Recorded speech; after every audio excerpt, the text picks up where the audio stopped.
Brian, welcome to the Awesome Dad Show. How are you? Fantastic. Thank you for having me. Brian, so tell me a little bit about your background and what makes your story unique. Probably my uniqueness came at 17, day after Christmas, out with my friends playing football, like I've done 1,000 times. Just got hit, didn't fall on my head or my neck and I broke my neck. And at 17, I quickly became a C5, C6 quadriplegic, and this was in 1979. So times have changed, technology's changed, the way they deal with spinal cord injuries have changed. So at 17, I became a statistic in the community's eyes, in the medical field's eyes. Um, I just refused to look at my life that way and kind of took my own path. So how did you do that? Let's lean into that a little bit more, Brian, because there's a lot of challenges. Fathers, men, we go through a lot of challenges, many of which are not nearly as severe as an injury like that, right? So what was that mindset? How long did it take you to flip and say, hey, I'm not going to become a statistic? How'd you get through that? Um, I can tell you the exact day. I could tell you the exact circumstance, and I've been blessed with a lot of support, and that has helped. Mm. My mother is Irish Catholic, my dad Irish Catholic, and I have a lot of faith that comes from my mom's side. My dad's side is a little different, but this is kind of where it kind of all came and hit me, and it's about, and something I talk about when I do speeches is we all have the ability. One of the biggest blessings we've been given is the ability to make decisions and choices. So every day we get up and we make choices. You can get up and you can be happy, you could be sad, you could feel blessed, you could feel cursed. You can make good decisions, bad decisions. The reason some people are more successful than others, my opinion, is they've made better choices. So I was up at Northwestern Rehab, where I spent 4 months doing rehab after I broke my neck. My dad came up to visit, and this is the God's honest truth. My dad came up to visit and sat, he took his overcoat off, sat down, and it was probably in January, near the end of January, and I was just going to be turning 18. And I'm sure I probably wasn't in the best spirits. Turning 18, I was an athlete. In your teens, Yeah. you're Superman. I Yeah. was a big kid. I was athletic. I prime of your life. Headed into college, and all of a sudden the rug gets pulled out from me. And so I probably wasn't in the best spirits. He sat down, and probably within 5 or 10 minutes, he just stood up. He walked over, got his overcoat, and walked back to me. And I'm puzzled, because usually he'd come up, he'd spend maybe an hour at least for lunch in between work. So I'm puzzled, and walks over and stands right next to me and says, if I ever come up here again and you're down and you're in a bad mood or you're in bad spirits, you'll never see me here again. Wow. That's simple. He said, it is your job to keep this family up. It's your responsibility to keep everybody moving forward. He goes, as you go, this family goes. And that was it. That was just that simple. That was my dad. I didn't take it as a threat. I didn't take it as but that was like vintage my dad. And I looked up and I said, all right, I get it. Took off his coat, he sat down, and we had lunch. And that was it. He said nothing else. That was it. We had lunch. We talked. In an hour, he put his coat on, went back to work. Love you. See you. That was it. I mean, that is me. That's an incredible story, Brian. That's an incredible story. And to me, that goes to show the power that a father can have on his children's lives. Do you think, because I don't know that every child, every kid would have responded the same way. Do you think that he was just very perceptive of his relationship with you? Or do you think that style of parenting is more effective than potentially other styles? What's your opinion on that, Brian? I think that was the way he knew. I think that was him trying to will the situation better. Mm. And I think it worked out. I wasn't a tough, I was was no different than the other kid. I've just been really blessed to take that and move forward. But that's Right. just vintage him. I mean, probably 6 months later when I got, when I'm at home and I got released and I'm at home, and that's a whole new world. I mean, being in the rehab's a safe zone when you're disabled because you've got nothing but medical people around you. You're with like people, so you don't feel that awkward. And now you go home and your world's not ready for you. You're not ready for that world. And I remember, this is a vintage one of my dad too. And, he said, if you're looking for sympathy, he said you could find it in the dictionary between shit and syphilis. So, I mean, that was my dad. I mean, and I knew he loved me. I knew he cared. But they were saying that was it. I mean, he talked, he said what he said, and then that ended. And then, let's go watch a ball game. Well, he could have gone another way too. He could have gone the way of, oh no, all of our plans, and now we can't do this, now we can't do that, and that probably would have manifested itself in a very different direction, right? And I knew that. I mean, there were times I felt awful that I couldn't be his athletic son. His part. We hunted, we fished, we did projects together. I mean, I learned how to use every tool working with my dad. He lost that too. I realized early my loss affected a lot of people. Yeah. My inability to walk wasn't just my burden. My dad, my mom, my sisters, they all shared that because I couldn't do the things that I liked doing initially. Well, and that's why you stepped up. And I find this storyline very fascinating. A few months ago, I interviewed Casey McAllister on the Awesome Dad Show. He lost his legs at 7. And one of the things that is synonymous between your two stories is that he didn't feel sorry for himself. The doctor said, don't help him.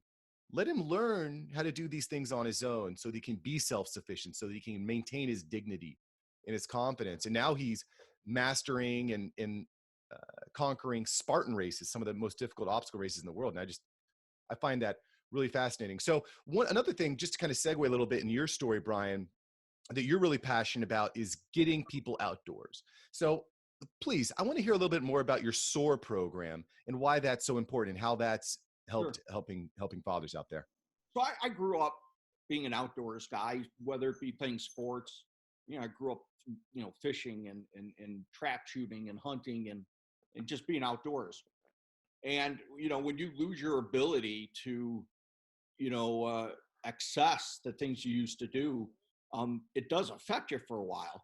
And it wasn't until, probably 10 years down the line, because life moved on, I went to school, stayed busy, that I realized, I wanted to get back to do the things I used to do, whether that was hunting or fishing or going for walks in the woods. And then you realize, the world's not meant for a wheelchair to do a lot of the things that you did when you were on your feet. So that being said, I always had a dream and that one day I would start a nonprofit, and we are a 501c3 nonprofit that empowers people to get back outdoors. So one of the things we did was after, I worked in corporate for years. I did all the things that I wanted to accomplish. From a school perspective, from a life perspective, we finally started our 501c3, and SOAR stands for Swift Outdoor Accessible Recreation. So what we do is we provide grants and equipment, and we collaborate with other groups, out of state to get people back outdoors doing the things you want to do. So if your thing is you just want to ride bikes with your friends, insurance does not pay for anything that's not a medical necessity, which is almost anything beyond the mere basics.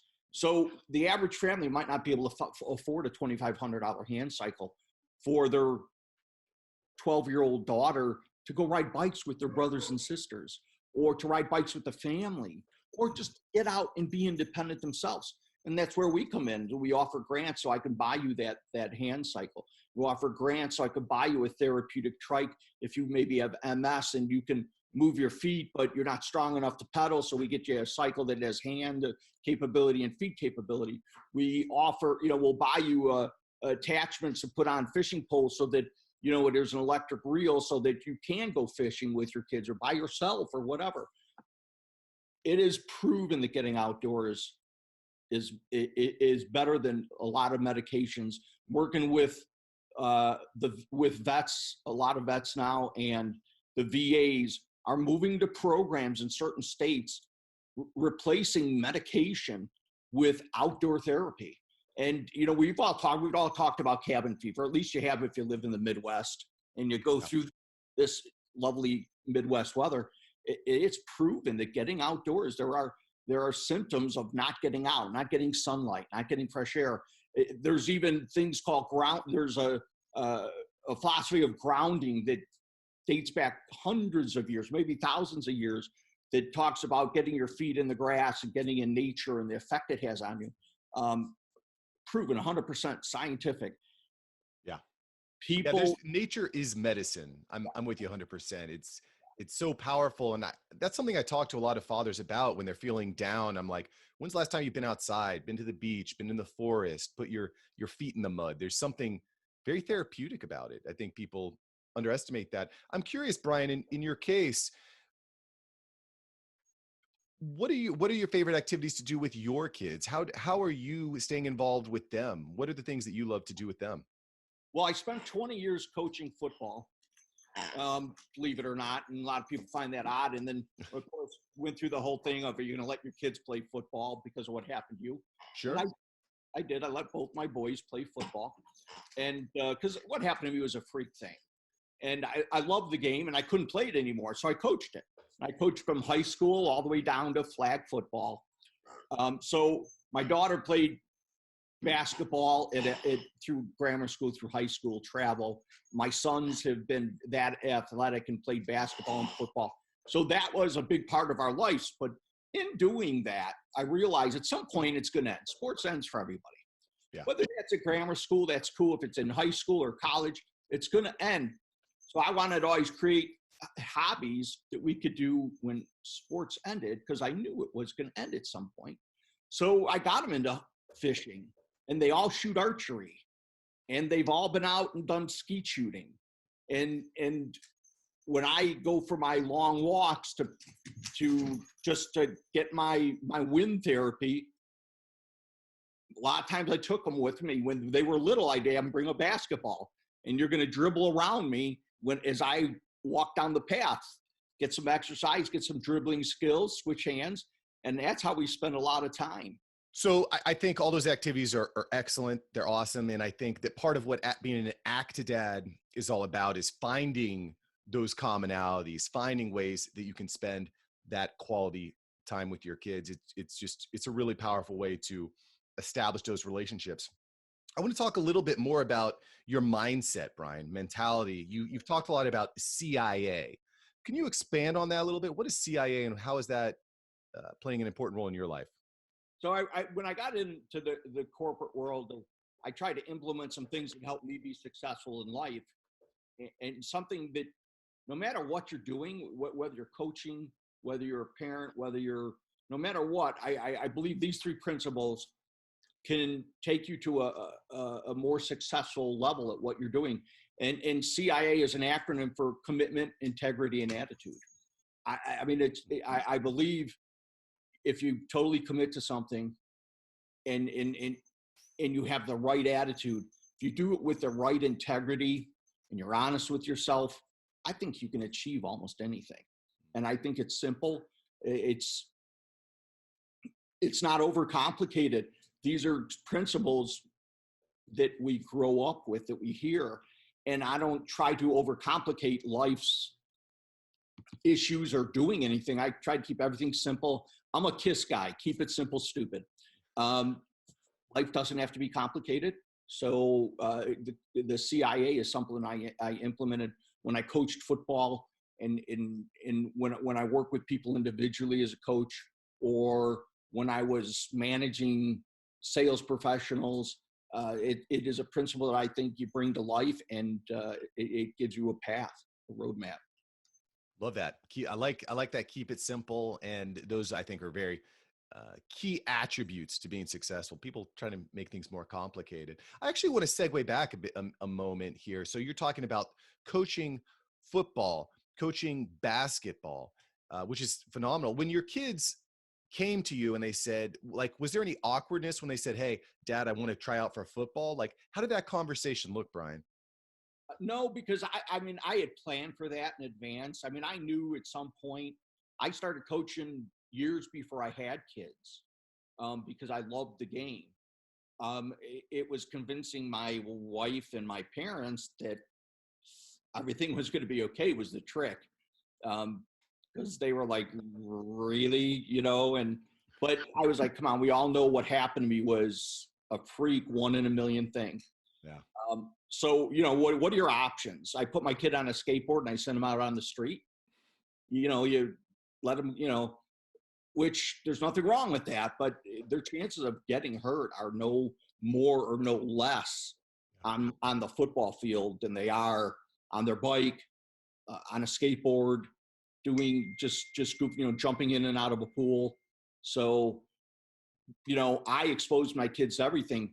Whether they wanted to or not, I signed them up. Hey, you're signed up for football. Oh, really? I go, you're going to give it a shot. If you don't like it, you don't have to do it. We're going to try basketball. We're going to try baseball. They've been exposed to everything out there. And then I let them kind of choose what they want to do. But I mean, let's face it, the average 9-year-old or 10-year-old usually doesn't grow up and be, some do have passions, but it's like, hey, I want to. Well, it's, if you have a kid that's a little bit timid and maybe you haven't exposed them to certain things, I think it's important to give them those opportunities.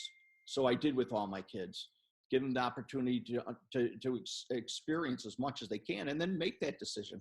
If you want to keep playing, fine. If not, we'll find something else that you like to do. So I really love that mentality because the reality is that life can hit you from anywhere. You could be walking down the street and a skyscraper falls on your head or something, right? Like life is dangerous. I don't think it's healthy to play a scared game. I think it's important to get out there and take risks. I'm curious, Brian, was there ever something that you really wanted to do, something that you put your mind into and said, I'm going to accomplish this, and everyone looked at you and said, Brian, you can't do that? Was there anything that comes to mind like that? Oh, yeah. Yeah, there's been a lot of things. So I'm first generation college. Everybody I know, most of my friends all went into the trades. So I was probably headed for the trades. Great jobs, great livings, very honorable. And when I broke my neck, the trades weren't going to happen. So I went to junior college and I graduated junior college in 2 years. And I went on to a 4-year university, St. Xavier University. And then while I was there, I was not a studious, known as the smartest, sharpest tool in the shop. But I had a nun come up to me and ask me, well, what are you going to do here? And what are you going to do after here? And I was like, well, I'm going to finish my degree and then get a job. And she was like, no, you're going to go to law school. And I kind of chuckled. And she was, if you could envision a 4'7", 70-pound nun, but she walked around the school and she was known like she owned it. And she didn't ask. She said, you're going to law school. My only response, because I do have a parochial background and I went to a Catholic high school where the Christian Brothers of Ireland ran it. And it was okay, because what else do you say when a nun tells you you're going to law school? And it was something a billion miles away. And when I even shared it, I believe, with my family and said, I might try to go to law school. And my friends, they laughed. I mean, they thought, it was beyond my parents' dreams. They didn't laugh, but I mean, I could tell by their expressions, like they were ecstatic that I was going into my 3rd year of college and doing well and moving forward, let alone law school was a billion miles away. And so it went. I finished college and took the LSAT and got accepted into 3 different law schools. Went to law school and I finished it. So that's amazing. And I'm getting this common thread of continuously putting yourself in challenging situations and surrounding yourself with the support system to help you overcome them, like your father, like the nun in the Catholic Church. I think that's a really important thing. People, I think, undervalue how important the people around you are in your execution. So I really love that. So tell me, before we get into the world famous Actidad Rapid Fire, where can everyone find out more about what you're doing, Brian? Whether it's your books, your SOAR program, where would you like people to go to see more about what you're doing? You know what? I mean, I'm on LinkedIn. You know, Brian P. Swift. Go to, you know, we have a website, brianpswift.com. SOAR has its website, soarnonprofit.com. Look me up on Facebook. I try to answer anybody's question and connect with anybody who wants to be inspired or is just uh, looking for fellowship or whatnot. So whether it be Facebook, Brian P. Swift, whether it be my website, Brian P. Swift. I could be found, like I say, I'm still learning technology. So that's one of them that definitely can be Facebook, LinkedIn, my books. You can learn more. I do talk about the nonprofit in my books. So you can go to Amazon and find Getting Up is the Key to Life. My last one that came out is called The Quad Father. I just, I don't want to say celebrated, because I didn't celebrate it, but I just passed 40 years being in the wheelchair. So the disabled community I've seen take changes since when I first came out, and I wrote a book called The Quad Father, which is kind of a no holds barred, suck it up, buttercup. Life is great if you go chase it down and make it happen book. So. Well, I love that whole mentality. I think people underestimate how important it is to get comfortable with being uncomfortable, and not making excuses. Like, control what you can control. That's one of the things that I really preach within the Actidad community. Is there's a lot of things outside your control. Control what you can. And yeah, and what's funny, when you contacted me to do the show, I thought it was awesome because one of the books we wrote was Go Ask Your Dad. Sure. And it really is it's about what you're doing, and we'll talk afterwards. I'll get you a copy, but it's really about just the influence of us dads in our kids' lives. I mean, and I battle that with my wife a little bit because I try to put my kids in uncomfortable situations, not to torment them or to see them lose or fail, but so they get comfortable understanding that it is okay to get beat. It's okay to lose. Never okay to quit. Never okay to go at something half-assed or not give it 100%.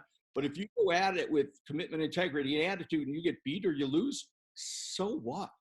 Get used to it. There's always somebody bigger, faster, stronger, smarter. Once you get comfortable with that, it's a different world. You live differently. I love that. I love that. And thank you for sharing your story here on the Awesome Dad Show, Brian. We're gonna have a bunch of links for all the listeners and viewers out there so they can learn more about how you're just creating a better world for families out there. So let's get into the rapid fire here, Brian. Sure. What is your favorite story to either tell or read to your kids? Probably stories like what my father did in the rehab when he told me, it's my job to keep it up and keep the family up. I love telling stories about family. Love that. Love that. That's awesome. Favorite city to visit? Favorite city to visit? Probably Florida. The Florida area, going to Disney with the kids brings a lot of great memories.